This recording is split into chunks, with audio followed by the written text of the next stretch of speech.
Delhi's Palika Bazaar and Tank Road, Mumbai's Hirapanna and Kolkata's Khidipur. Have you ever shopped in any of these markets? No? Okay, how about an online market such as Snapdeal? Now just think for a moment. What do these markets have in common? Diverse range of items and what else? A large variety of counterfeit and pirated goods. This has been revealed in the 2020 review of Notorious Markets for Counterfeiting and Piracy, issued by the Office of the U.S. Trade Representative.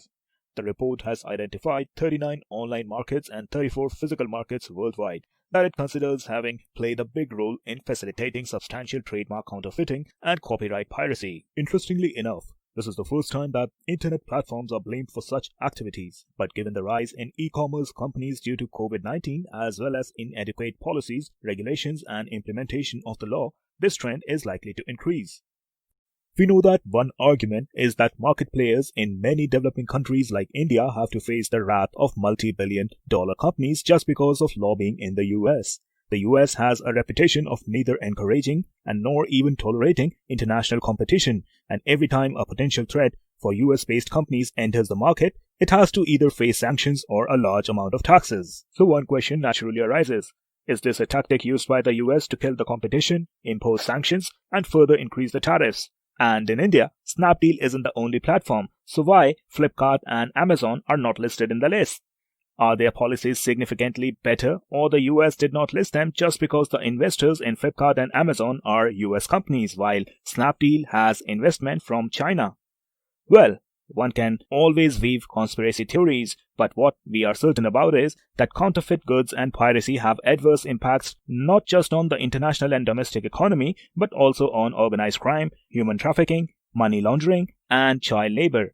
Let's take the example of child labor. The majority of fake goods are produced in factories with abhorrent labor conditions. It employs sweatshop labor and child labor simply because they are cheap. And the less we speak about the hazardous conditions the workers face, the better. Sexual harassment and discrimination are also rampant, along with poor air quality. It is estimated that a sizable portion of 168 million children aged between 5 to 14 is forced to work in counterfeit businesses. Thus, there is substantial unforeseen cost to your transaction that may make you pause and think that your purchase is harming the world's most vulnerable. Though you may get a replica of a branded item at the fraction of the original price, and at a surface level, it may seem like you have scored yourself quite the bargain, but is it really a win-win? Is it really worth fueling an industry that harms the world's most vulnerable? If you are now wondering what you can do to help, the answer is simple. Stop purchasing fake goods. And yes, governments across the world also need to do their part, and they have begun to do so, especially on online marketplaces, where sellers register with online retailers using aliases and fake addresses to sell fake goods.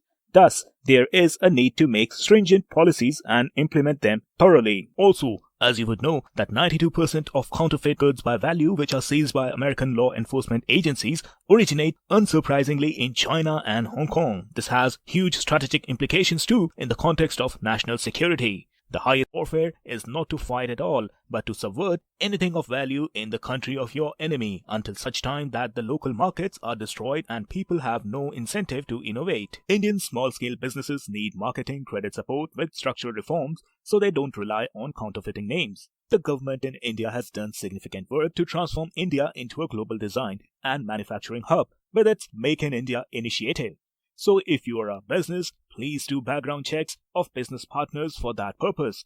If you are an individual, please avoid products that provide unreal discounts, flimsy packaging, grammatical and spelling mistakes, fake websites, poor quality of products, omissions and mismatch of several features like codes, serial or model numbers, trademark and patent information on the package or product, flawed fonts, logos, unauthorized centers and no contact details. We know it is too much to ask, but let's take a small step in this direction, shall we?